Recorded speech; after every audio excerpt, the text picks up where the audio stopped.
Hello students, good morning and this is Saif Ali and welcome to M2S classes। M2S classes में आप सभी का स्वागत है। आई होप आप सब बेहतर होंगे। ठीक है, आज हम पढ़ते हैं क्लास 10th साइंस।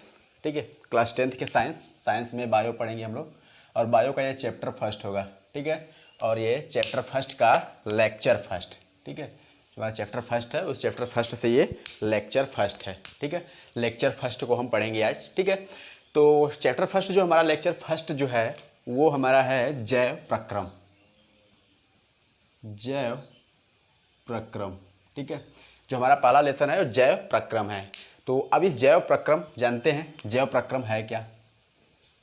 चलिए, जैव प्रक्रम क्या लिखे हैं, वे सभी क्रियाएं जो जीव को जीवित बनाए रखने में सक्षम होती हैं। ठीक है, जैव प्रक्रम याद रखिएगा, वे सभी क्रियाएं, ठीक है, सभी क्रियाएं जो जीव को जीवित बनाए रखने में, यानी वो जीव को जीवित रखने के लिए, ठीक है, वो सजीव बनाए रखने के लिए, ये सजीव बनाए रखने में सक्षम होती हैं। मतलब वो ऐसी क्रियाएं जिसके द्वारा जीव अपने आप को जीवित रख सकता है। ठीक है, जिसके कारण जो वो क्रिया कर करके वो अपने आप को जीवित रखता है, इस धरती पे बना हुआ है। ठीक है, जीवित रखने में सक्षम होती हैं, उसे हम क्या कहते हैं, या तो उपापचयी, या तो फिर जैविक, या फिर हम उसे जैव क्रिया कहते हैं, जैव प्रक्रम कहते हैं। ठीक है, याद रखिएगा, वे सभी क्रियाएं जो जीव को जीवित बनाए रखने में सक्षम रहती हैं। मतलब ऐसी क्रिया, कोई भी जीव ऐसी क्रिया करे जिसके द्वारा वो अपने आप को जीवित रख लेती है, तो उसी क्रियाओं का जो सम्मिलित रूप है, जो जो भी क्रिया करेगा उस सभी क्रियाओं को मिला करके हम उसे कहते हैं जैव प्रक्रम। अब वो जो जो क्रिया करेगा सभी क्रियाओं को लेकर के उसे कहेंगे जैव प्रक्रम। अब जानते हैं जैसे कौन कौन सी वो क्रिया कर सकता है। अगर एक एग्जाम्पल ले मनुष्य को, तो मनुष्य कौन कौन से एग्जाम्पल क्या कर मतलब कौन कौन से क्रिया करता है, उसके एग्जाम्पल्स में हम जानते हैं हम। ठीक है, तो पहला है पोषण, श्वसन, परिवहन, उत्सर्जन, जनन आदि। बहुत सारी अभी आगे क्रिया हैं अपने आप को जीवित रखने के लिए। तो इसमें हम सबसे पहले समझते हैं पोषण। ठीक है, सबसे पहला टॉपिक हम समझते हैं पोषण, कि पोषण क्या है।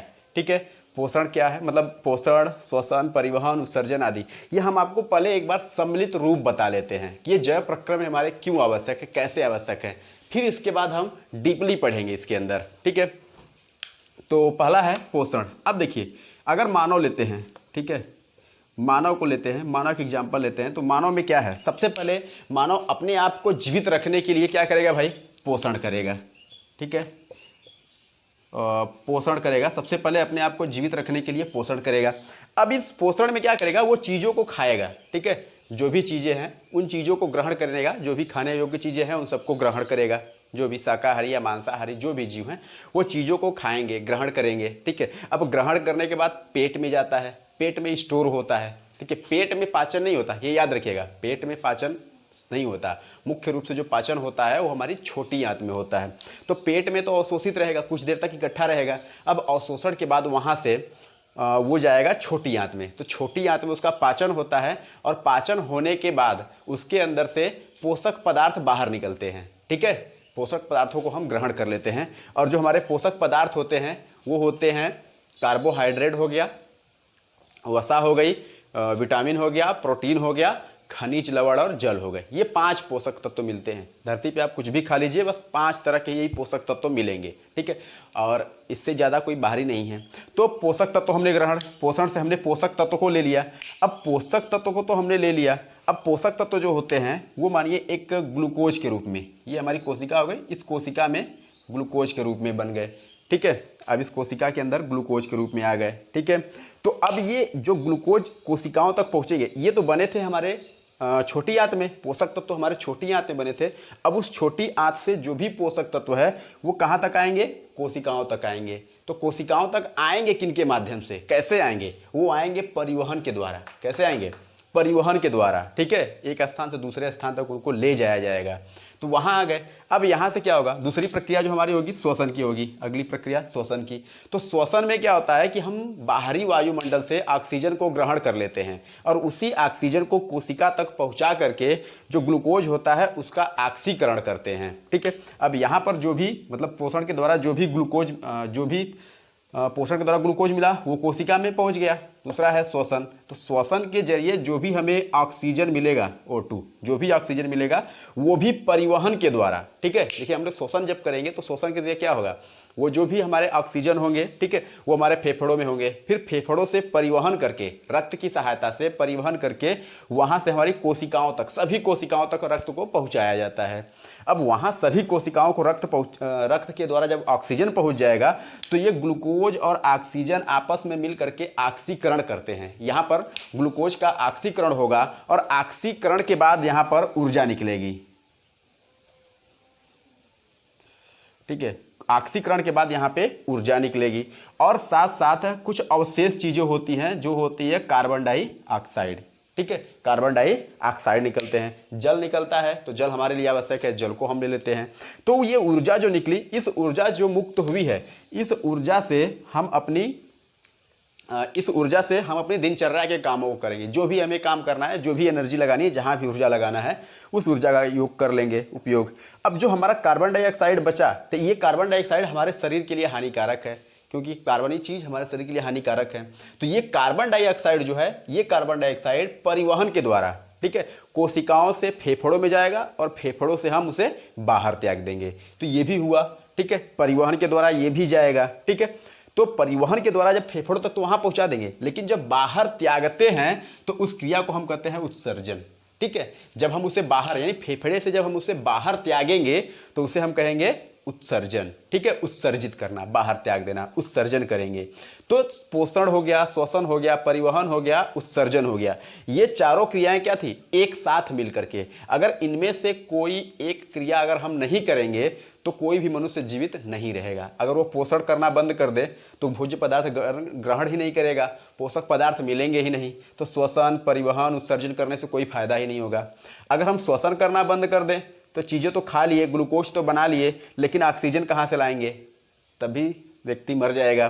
परिवहन, अब ऑक्सीजन तो हम ग्रहण कर ले रहे हैं, लेकिन वो ऑक्सीजन हमारी कोशिकाओं तक पहुँचेगा ही नहीं, क्योंकि परिवहन नहीं होगा तो, ठीक है। उत्सर्जन, अब जो हानिकारक चीज़ें मिली, जो भी विषैले चीज़ें हमारे शरीर में होते हैं, उनको हम बाहर त्याग देते हैं, तो उन्हें कहते हैं उत्सर्जन। तो अगर विषैले चीज़ हम बाहर नहीं त्यागेंगे तब भी हमारा शरीर जो है क्षतिग्रस्त हो जाएगा, खराब हो जाएगा, नष्ट हो जाएगा, मर जाएंगे हम, ठीक है। और साथ में एक लास्ट एक टॉपिक है जनन। तो जनन के द्वारा क्या होता है, ठीक है, बहुत सारे जीव जंतुओं का पोषक आहार भी होता है मांसाहारी वालों में। तो वो कैसे उत्पन्न होते हैं, जनन के द्वारा। जो भी हमें पोषक पदार्थ साग सब्जी या शाकाहारी में या मांसाहारी में द्वारा होती है, तो उनकी संख्या में जो वृद्धि होती है वो होती है जनन के द्वारा होती है।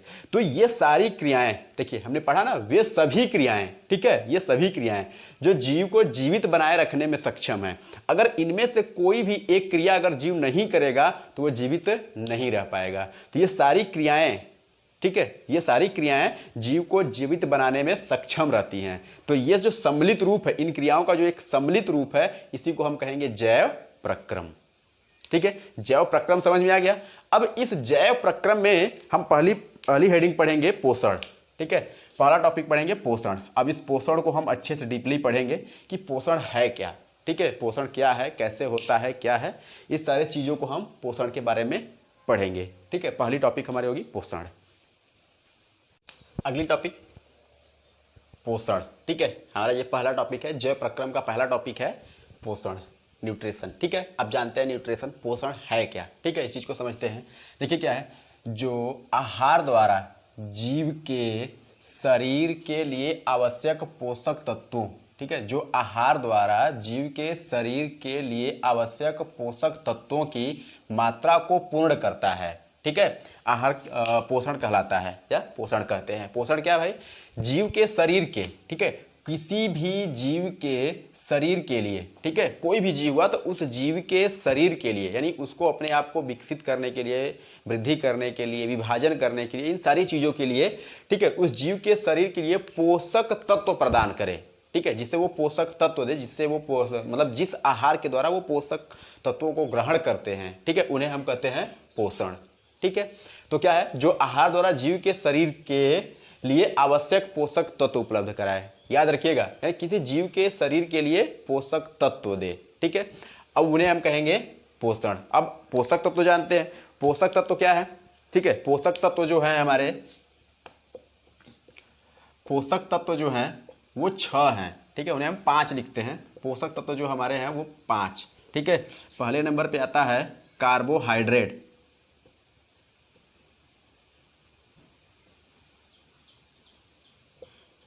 पहले नंबर पे आता है कार्बोहाइड्रेट, दूसरा आता है वसा, फैट। ठीक है, और वसा। तीसरा आता है हमारा तीसरे नंबर पे आता है प्रोटीन, प्रोटीन। तीसरे नंबर पे आता है प्रोटीन,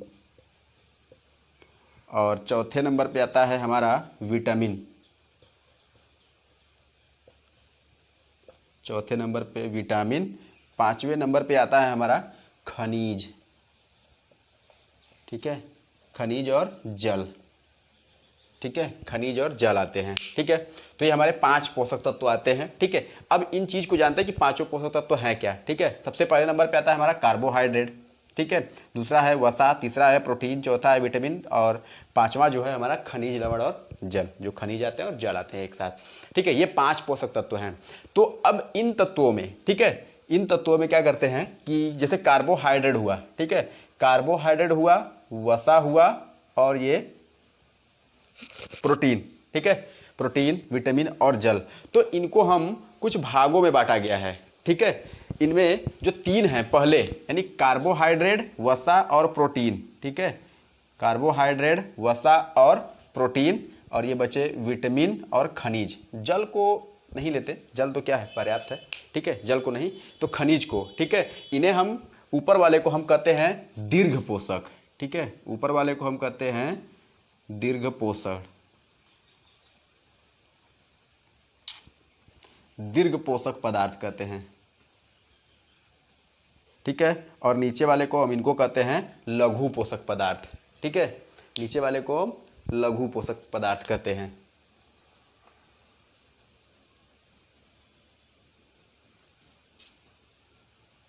या लघु पोषक तत्व 2 हुए। पोषक तत्वों में क्या होता है, कार्बोहाइड्रेट, वसा और प्रोटीन, ये दीर्घ वाले में। विटामिन और खनिज, लवण जो आते हैं वो होते हैं लघु वाले में। अब दीर्घ और लघु में क्यों बांटा गया? ठीक है, अगर किसी भी जीव के शरीर के विकास में ये चीज़ें क्या होती है, कार्बोहाइड्रेट, वसा और प्रोटीन अधिक मात्रा में लगते हैं, इसलिए हम इन्हें बोले हैं कार्बोहाइड्रेट, वसा और प्रोटीन को दीर्घ पोषक तत्व। ये अधिक मात्रा में लगते हैं, इसलिए इन्हें दीर्घ पोषक तत्व कहा गया है। और विटामिन और खनिज, लवण जो होते हैं ये लघु, यानी कम मात्रा में लगते हैं, इसलिए हम इन्हें लघु पोषक तत्व कहेंगे।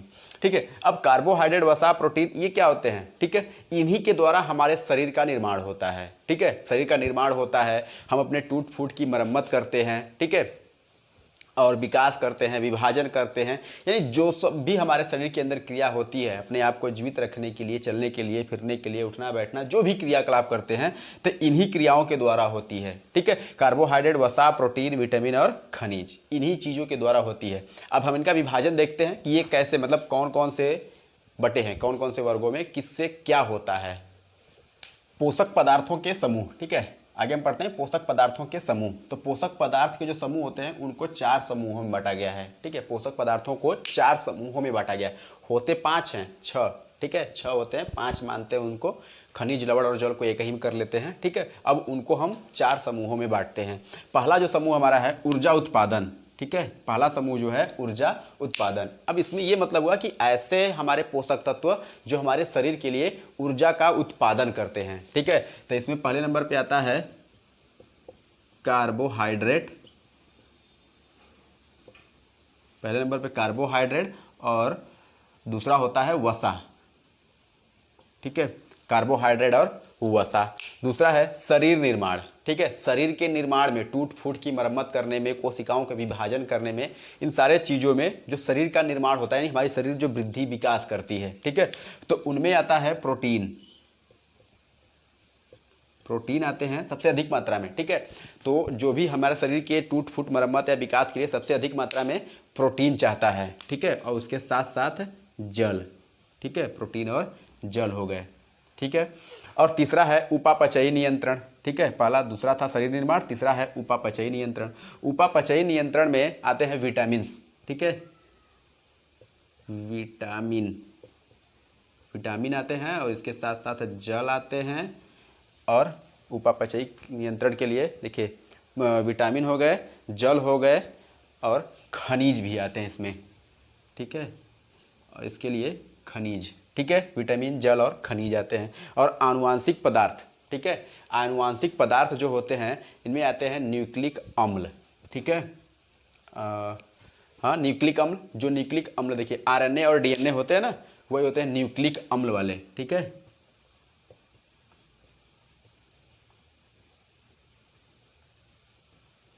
ये हो गया न्यूक्लिक अम्ल। तो यानी 4 समूहों में बांटा गया है। पहला है ऊर्जा उत्पादन, ऊर्जा उत्पादन में सहायक होंगे कार्बोहाइड्रेट और वसा, 2 चीजें हैं, कार्बोहाइड्रेट और वसा।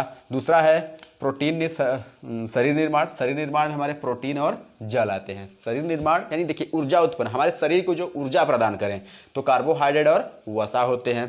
दूसरा है शरीर निर्माण, तो शरीर निर्माण में प्रोटीन और जल, ठीक है, प्रोटीन और जल जो होते हैं वो हमारे शरीर के अंदर टूट फूट की मरम्मत करना, वृद्धि करना, विकास करना हमारे शरीर में, ठीक है, तो ये शरीर निर्माण करते हैं। उपापचयी क्रिया का नियंत्रण कौन करेगा? विटामिन, जल और खनिज, इन तीनों के द्वारा हमारी उपापचयी नियंत्रण होती है। और आनुवांशिक पदार्थ क्या है? न्यूक्लिक अम्ल। अब ये न्यूक्लिक अम्ल जो होते हैं वो होता है जैसे डीएनए और एक होता है आरएनए, 2 होते हैं। देखिए डीऑक्सीराइबोज न्यूक्लिक अम्ल, इसे कहेंगे डीऑक्सीराइबोज न्यूक्लिक अम्ल, इसे कहेंगे राइबोज न्यूक्लिक अम्ल। तो दोनों में क्या है? न्यूक्लिक अम्ल मिला हुआ है। तो न्यूक्लिक अम्ल होते हैं हमारे आनुवांशिक पदार्थ, आनुवांशिक चीजें, ठीक है। आगे चैप्टर में पढ़ेंगे आनुवांशिकता के बारे में भी। आगे हम पढ़ते हैं पोषक पदार्थों का निर्माण, यानी हमारे जो पोषक पदार्थ हैं उनका कैसे निर्माण होता है, किन किन चीजों से निर्माण होता है, ठीक है।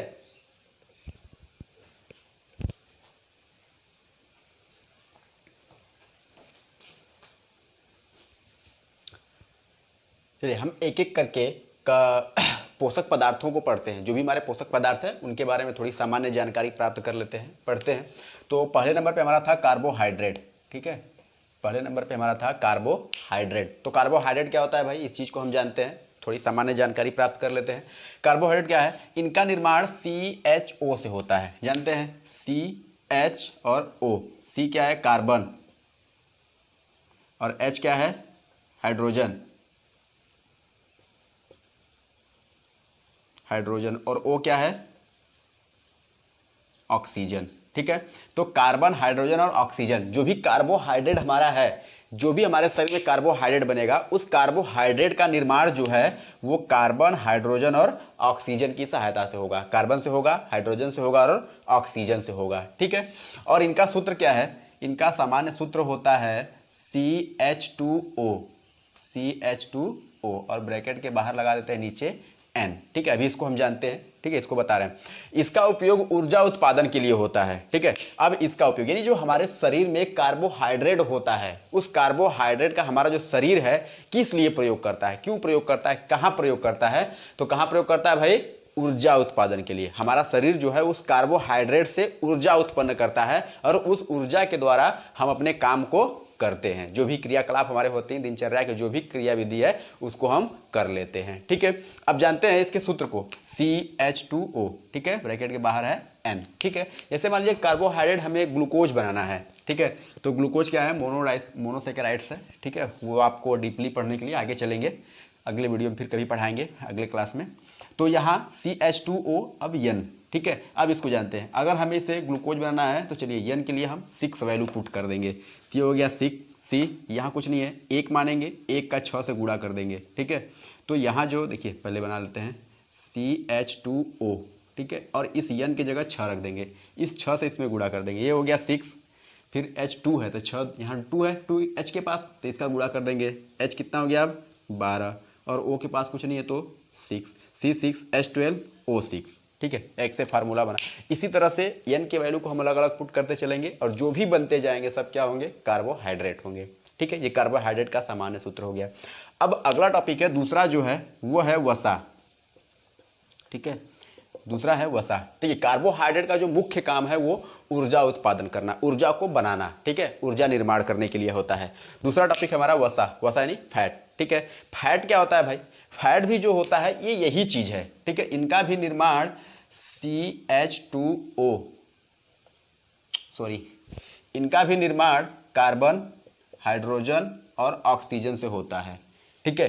जो वसाएं होती हैं, जो फैट होते हैं, फैट चर्बी, ठीक है, जो हमारे शरीर में जो फैट हो जाती हैं, तो वो उनका भी निर्माण कार्बन, हाइड्रोजन और ऑक्सीजन से ही होता है। और ये कार्बन, हाइड्रोजन, ऑक्सीजन जो निर्माण करते हैं वसाओं का, वो वसा कहाँ से मिलती है? वो वसा का जो निर्माण करते हैं वो कार्बोहाइड्रेट ही होते हैं, ठीक है, वही चीज़ें हैं, ठीक है। तो ये भी कार्बोहाइड्रेट ही होते हैं, लेकिन कार्बोहाइड्रेट का उपयोग हम ऊर्जा के लिए करते हैं। अगर हमारे शरीर में अधिक मात्रा में जब कार्बोहाइड्रेट इकट्ठा हो जाता है, अगर उस ऊर्जा का हम प्रयोग न कर पाएँ, उस जो भी मतलब कार्बोहाइड्रेट के रूप बनेंगे, अगर हम उसका उपयोग न कर पाएँ तो वो हमारे शरीर में इकट्ठा होने लगता है, ठीक है। वो धीरे धीरे धीरे इकट्ठा होते होते जब वो अधिक मात्रा में होते हैं तो वो इकट्ठा होकर के वसा बन जाते हैं, और वसा वही होती है CHO। ये इनका भी निर्माण CHO से ही होता है, ठीक है। अब इनमें क्या होता है, इनका काम क्या होता है, अगर हमारे पास, ठीक है, हमारे पास जितना है, ठीक है, जो भी हमारे पास कार्बोहाइड्रेट हैं, ठीक है, जो भी हमारे पास जितने भी कार्बोहाइड्रेट हैं, सॉरी, जितने भी हमारे पास फैट हैं, ठीक है, अगर कार्बोहाइड्रेट की बात करें, ठीक है, कार्बोहाइड्रेट जो है इनसे हमें सामान्य ऊर्जा मिलेगी, ठीक है, सामान्य मिलेगी, जितना है उतना ही हमारे एनर्जी मिलेगी, ठीक है। जैसे है, अगर यही कार्बोहाइड्रेट अगर फैट में एकत्रित हो जाएं, ठीक है, अगर यही कार्बोहाइड्रेट इकट्ठा होते होते फैट बन जाते हैं, तो इस फैट्स में क्या होती है, 2.5 से लेकर के 3 गुना ज़्यादा तक ना, 2.5 से 3 गुना ज़्यादा हमारे शरीर को ऊर्जा मिलती है, ठीक है। तो ये जो फैट होते हैं ये कार्बोहाइड्रेट को इकट्ठा करके बनते हैं। इनका भी सामान्य जो सूत्र, मतलब इनका जो निर्माण होता है कार्बन, हाइड्रोजन और ऑक्सीजन से होता है। और ये क्या करते हैं, कार्बोहाइड्रेट की अपेक्षा 2.5 से 3 गुना अधिक ऊर्जा हमारे शरीर को प्रदान करते हैं। तीसरा पढ़ते हैं प्रोटीन, ठीक है, तीसरा हम पढ़ते हैं प्रोटीन। प्रोटीन क्या है, प्रोटीन का जो निर्माण होता है कार्बन, हाइड्रोजन, ऑक्सीजन और नाइट्रोजन। देखिए इनके निर्माण में कार्बन हो गया, हाइड्रोजन हो गया, ऑक्सीजन हो गया और नाइट्रोजन, ये 4 चीज़ें भाग लेती हैं, ठीक है। हमने वसा में पढ़ा, वसा में क्या था, कार्बन, हाइड्रोजन और ऑक्सीजन, ठीक है। कार्बोहाइड्रेट में पढ़ा कार्बन, हाइड्रोजन, ऑक्सीजन, लेकिन प्रोटीन में क्या होते हैं, कार्बन, हाइड्रोजन, ऑक्सीजन और नाइट्रोजन, ये 4 चीज़ें भाग लेती हैं, ठीक है।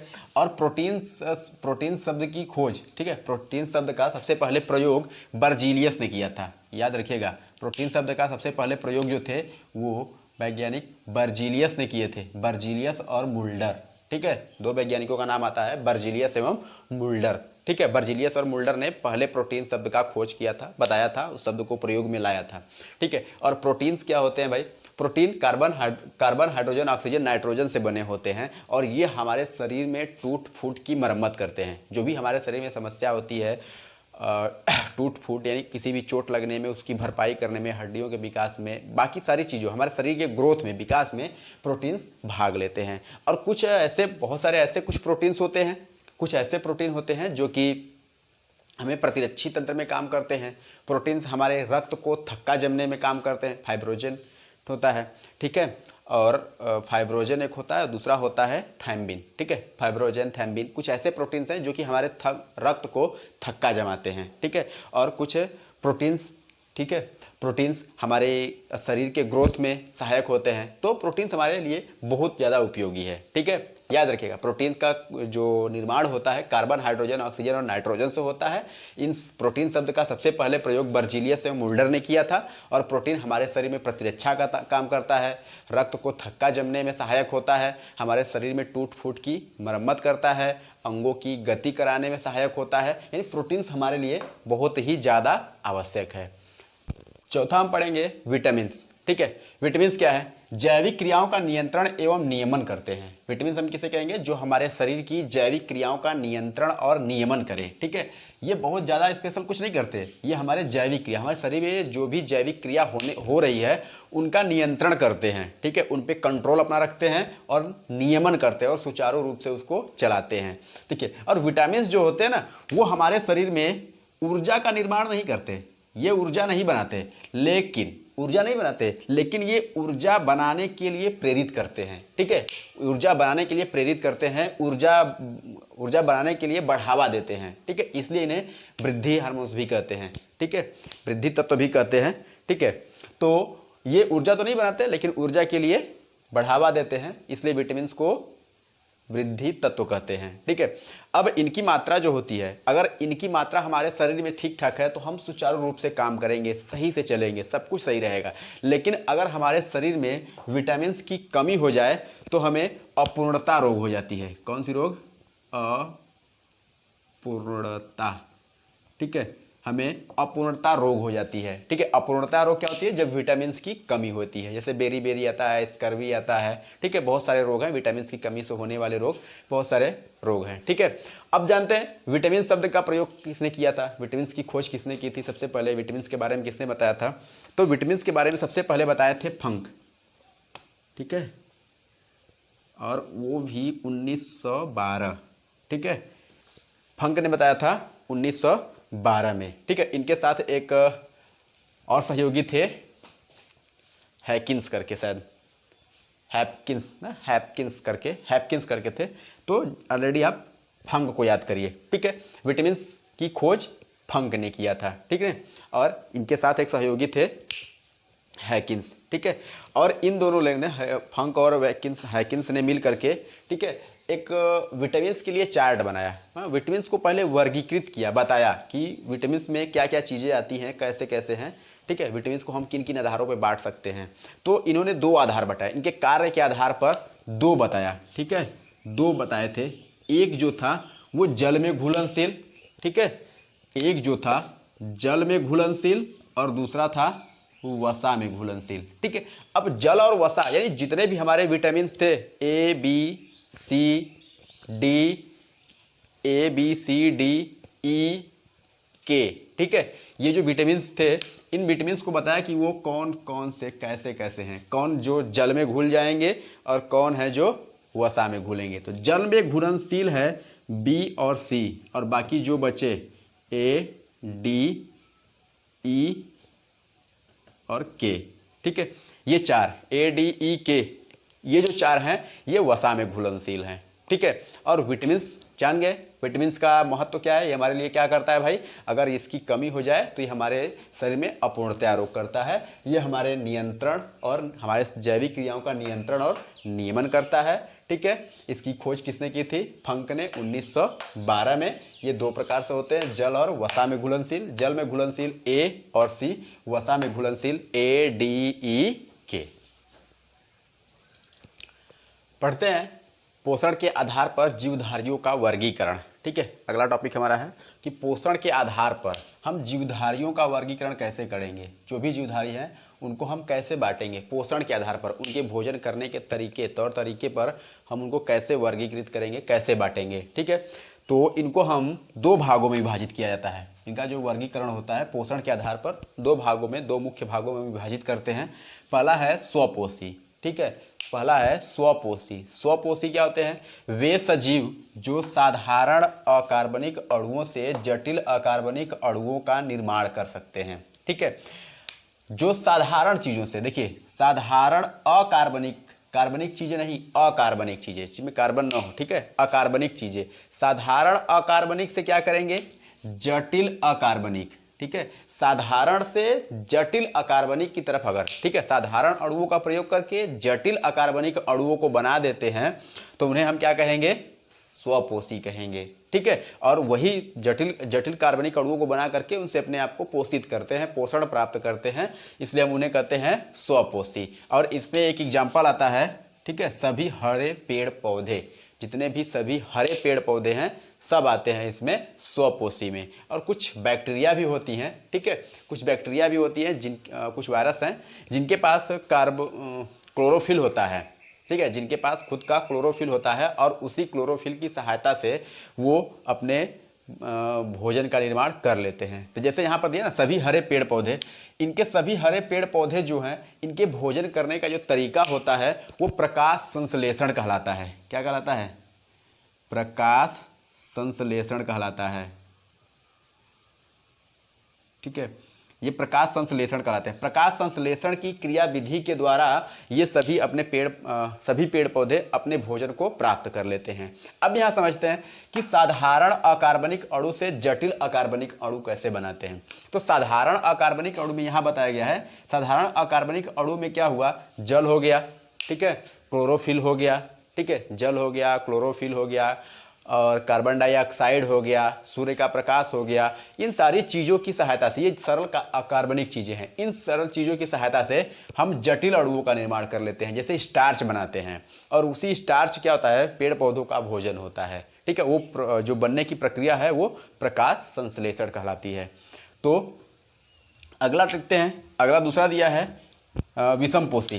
दूसरा दिया है विषमपोषी। विषमपोषी क्या होते हैं, वे जीव जो अपना भोजन स्वयं निर्माण नहीं कर पाते। ठीक है, ऐसे जीव जो अपना भोजन खुद न बनाएं, ठीक है, वो अपना भोजन न बनाएं, भोजन के लिए अन्य जीवों पर निर्भर रहते हैं, उन्हें हम कहते हैं विषमपोषी। ऐसे जीव जंतु जो अपना भोजन नहीं बनाते हैं, प्रत्यक्ष या अप्रत्यक्ष रूप से किसी दूसरे जीव पे आश्रित होते हैं, प्रत्यक्ष या अप्रत्यक्ष रूप से किसी दूसरे जीव पे आश्रित होते हैं, तो उन्हें हम कहते हैं विषमपोषी। ठीक है, तो अब विषमपोषी में, ठीक है, अप्रत्यक्ष यानी कहीं ना कहीं ये क्या होते हैं, पेड़ पौधों पर ही आश्रित होते हैं। ठीक है, उन्हें हम कहेंगे विषमपोषी। और विषमपोषी में आते हैं, ठीक है, सभी कवक हो गए, जंतु हो गए, ठीक है, वायरस बैक्टीरिया, अधिक से अधिक मतलब एक कोशिकीय, सभी एक कोशिकीय जीव हो गए अधिकतम। ठीक है, कुछ को छोड़कर जिनके पास क्लोरोफिल होता है वो अपना भोजन खुद बना लेते हैं, उन्हें स्वपोषी कहते हैं। जैसे इसमें एग्जाम्पल लेते हैं मानव का। मानव क्या है, वो अपना भोजन खुद नहीं कर पाता। ठीक है, वो भोजन खुद नहीं कर पाता, वो अपने भोजन के निर्माण के लिए पेड़ पौधों पर आश्रित होता है। जो भी हम भोजन प्राप्त करते हैं कहाँ से प्राप्त करते हैं, पेड़ पौधों से, और कुछ जंतुओं पर आश्रित होते हैं अपने भोजन को प्राप्त करने के लिए। तो प्रत्यक्ष रूप से देखा जाए तो हम कहीं ना कहीं पेड़ पौधे और जंतुओं पे हैं, लेकिन अप्रत्यक्ष रूप से देखा जाए, इनडायरेक्टली देखा जाए तो हर जगह से हम कहाँ निर्भर हैं, पेड़ पौधों पर निर्भर हैं। क्योंकि अगर पेड़ पौधे न रहे तो जंतु भी नहीं रहेंगे, तो जब जंतु नहीं रहेंगे तो हमारा भोजन जंतुओं से प्राप्त होगा ही नहीं। तो कहीं ना कहीं हम डायरेक्टली क्या हैं, पेड़ पौधों पर, प्रत्यक्ष या अप्रत्यक्ष रूप से देखा जाए तो हम पेड़ पौधों पर निर्भर हैं। तो जो अपने भोजन खुद से नहीं बना लेते, किसी दूसरे पर निर्भर हैं, यानी पेड़ पौधों पर निर्भर हैं, तो उन्हें हम कहेंगे विषमपोषी। ठीक है, विषमपोषी या परपोषी के नाम से भी जानते हैं। ठीक है, थैंक यू स्टूडेंट्स। वीडियो कैसा लगा कमेंट करिएगा, जो कोई भी डाउट्स हो उसे आप कमेंट कर लीजिएगा, हम उसको आपको उसका डाउट जो है उसको क्लियर कराएंगे। ठीक है, और वीडियो को ज़्यादा से ज़्यादा लाइक करिए, शेयर करिए। ठीक है, और चैनल को सब्सक्राइब कर दीजिएगा। ये लेक्चर फर्स्ट था, अब इसका लेक्चर सेकंड कुछ दिनों में फिर आपको लेक्चर सेकंड मिलेगा। तो लेक्चर सेकंड में हम क्या करेंगे, स्वपोषी जो हमने यहाँ पर चीज़ को बस जाना है, इस स्वपोषियों के बारे में अच्छे से जानकारी प्राप्त करेंगे कि स्वपोषी में जो प्रकाश संश्लेषण की क्रिया होती है वो कैसे होती है। ठीक है, इस में हम इस चीज़ को अगले वीडियो में प्रकाश संश्लेषण के बारे में विस्तृत जानकारी प्राप्त करेंगे। थैंक यू दोस्तों, आई होप आप लोग को बेहतर लगा होगा।